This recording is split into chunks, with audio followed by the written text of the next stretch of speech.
എല്ലാവർക്കും നമസ്കാരം. I M A nutritionist. അതായത് ഇന്ന് സീരിയൽസിനെ കുറിച്ചാണ്.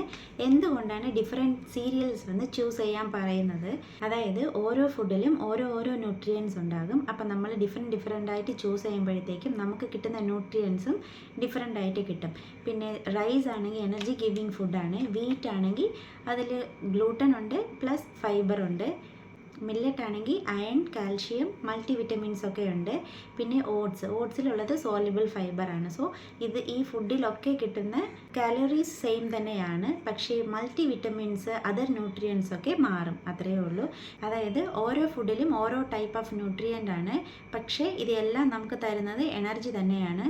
മോറർലെസ് എല്ലാത്തിലുമുള്ള എനർജി സെയിം തന്നെയാണ്. പിന്നെ നമുക്ക് വെറൈറ്റി കിട്ടും, ന്യൂട്രീഷൻ ബാലൻസ് ചെയ്യാൻ കഴിയും. സോ ഓരോ ദിവസവും ഓരോ ടൈപ്പ് ഓഫ് സീരിയൽ സെലക്ട് ചെയ്തിട്ട് കഴിക്കാൻ ശ്രമിക്കുക. പിന്നെ നമ്മളുടെ വിശപ്പും ഇതിൽ മാറും. ചോറോ ദോശയോ ഒക്കെ കഴിക്കുമ്പോഴത്തേക്ക് നമുക്ക് വിശപ്പ് ജാസ്തി തോന്നിയേക്കാം, പക്ഷേ മില്ലറ്റ് കൊണ്ടുണ്ടാക്കുന്ന ഫുഡൊക്കെ കഴിക്കുമ്പോൾ നമുക്ക് വിശപ്പ് ഉണ്ടാകത്തില്ല. കഴിക്കുമ്പോൾ വെറൈറ്റി ഫുഡ്സ് ഒരുപാട് ഇൻക്ലൂഡ് ചെയ്ത് കഴിക്കാൻ ശ്രമിക്കുക. എന്തെങ്കിലും ഡൗട്ട് അല്ലെങ്കിൽ ക്ലാരിഫിക്കേഷൻ ഉണ്ടെങ്കിൽ എൻ്റെ നമ്പറിലേക്ക് വാട്സപ്പ് ചെയ്താൽ മതി, ഞാൻ റിപ്ലൈ തരാം. Thank you so much.